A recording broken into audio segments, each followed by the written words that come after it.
So you put her in Iron Man 2. What has it been like watching her evolution throughout this Marvel Cinematic Universe? It's really cool. They online there was Marvel put up something about the last 10 years, and I saw little clips from then, and we look like little babies. I can't, you don't think that you've changed or anything, and then you look at yourself and you're like, oh, if I knew that now, then what I know now, But it was a really fun ride, I have to say. And I got to know Scarlett through it, and we've worked together on a number of projects, Jungle Book and Chef since then. And it's just my family and the Marvel family are so intertwined, it's hard to separate them. So it's great that my home movies are up there on the big screen for everybody to see. Yeah. And for you, you talk about family. You've had this evolving family. Where is Nat in her journey of trust at this point? Does she trust anyone? In her journey of trust? Yeah, does she trust anyone anymore? Yes, she does. I think most importantly, she finally trusts herself. She's finally been able to kind of grow into her womanhood and be able to make active choices. And, I think that's most important. I think that's how she survived this long, is trusting her own instincts about things. When you signed up to do Black Widow, did you envision this being part of the arc? I thought the carpet was going to be a different color, I'm not going to lie. Everything else she had. Everything else I totally foresaw, yeah. But she was all business from the beginning. She locked into that role, and she created it.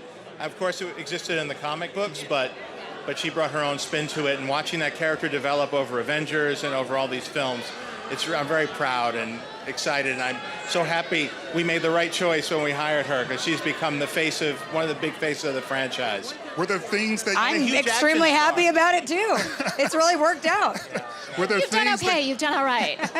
No, it's crazy because I didn't know what the audience would think about my portrayal of the character. She's so beloved, and I was so fortunate to have John there and Robert to help guide me through the process, and they were so encouraging, and Kevin Feige was so encouraging that they made something that could have been very, that could have been terrifying for me and paralyzing, like really possible. So I remember in Iron Man 2 when we were in rehearsals, I walked into a stage and she was up in the rafters on wires, and I said, oh, she'll work out pretty good. She was not messing around.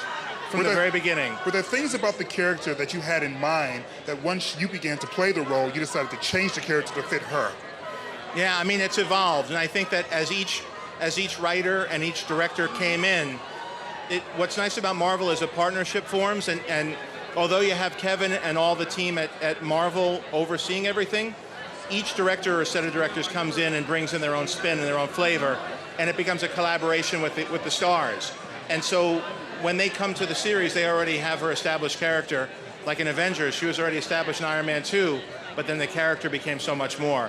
So it's become like an evolution of shared vision. But each time there's a new partnership, the characters change. So last question then. You have worked with so many directors in so many different scenarios now. What for you as the actress has been most important to keep consistent about Widow? I'm sorry? What's been the most important thing for you to keep consistent about her?